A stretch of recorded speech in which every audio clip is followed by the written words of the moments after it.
राधा वल्लभ श्री हरिवंश सभी भक्तों को राधे राधे। तो चलिए आज एक नए वीडियो के साथ।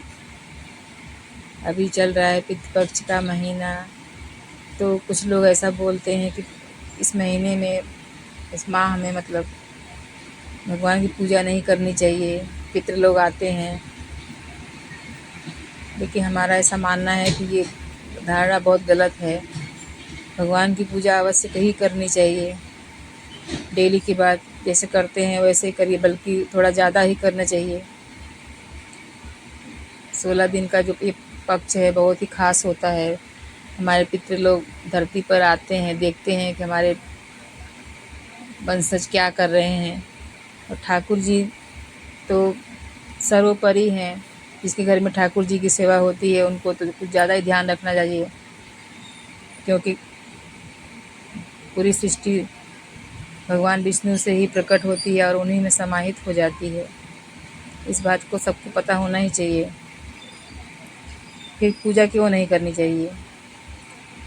जैसे पूजा करते हैं वैसे नित्य की बात करें, हर काम करें, दिया बत्ती जो भी करते हैं, पूजन अर्चन भोग सब करना चाहिए। क्या हमारे ठाकुर जी घर पे हैं तो ऐसे ही बैठे रहेंगे? इस बात का भी तो ध्यान रखना है। वो कौन है? भगवान ही तो हैं। और अच्छे अच्छे पकवान बनाइए, उनको अर्पण करिए, साथ में प्रार्थना करिए कि हे ठाकुर जी, अगर आप हमारी भक्ति से प्रसन्न हैं तो हमारे पितरों को मोक्ष दीजिए। अगर उनकी आत्मा कहीं अशांत बैठी है, भटक रही है, तो उन्हें मुक्ति मिले। ठाकुर जी अवश्य सुनेंगे। जिस घर में ठाकुर जी की सेवा होती है वहाँ पितृदोष नहीं होता। अगर लगा भी है तो धीरे धीरे खत्म हो जाता है। इन सब चीज़ों का भी ध्यान रखा जाता है। बाकी गाय को चारा खिलाइए, उनको हर दिन थाली निकालना चाहिए। कौवे को भी निकालते हैं हम लोग, कुत्ते को। वैसे तो हर दिन हम लोग खिलाते रहते हैं, पर इसमें विशेष पूरे पकवान बना के भी खिला देते हैं। पितरों के निमित्त गौ को चारा खिलाएं। और जिस दिन तिथि हो आपके घर पे पितृ लोगों का, उस दिन ब्राह्मण भोज अवश्य करवाएं। उनको अच्छा अच्छा बना के, हमारे यहाँ तो खीर पूड़ी सब्जी बनाया जाता है।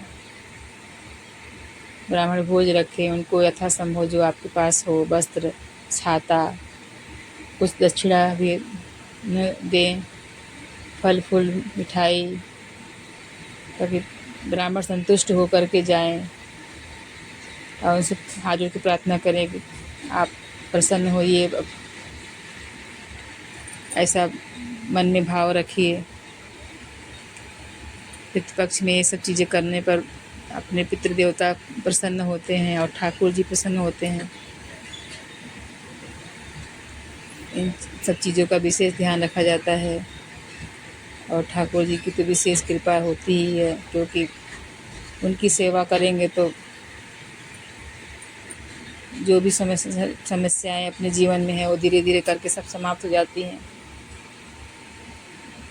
किसी का अपमान ना करें, किसी को कट शब्द ना बोले। कौन जाने पितृ किस रूप में आए हैं।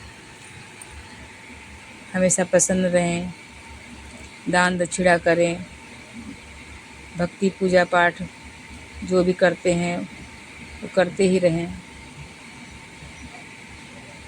ठाकुर जी की सेवा तो सर्वोपरि है, वो तो करना ही करना है। पूजा आरती में कोई कटौती नहीं होनी चाहिए। राधे राधे। जय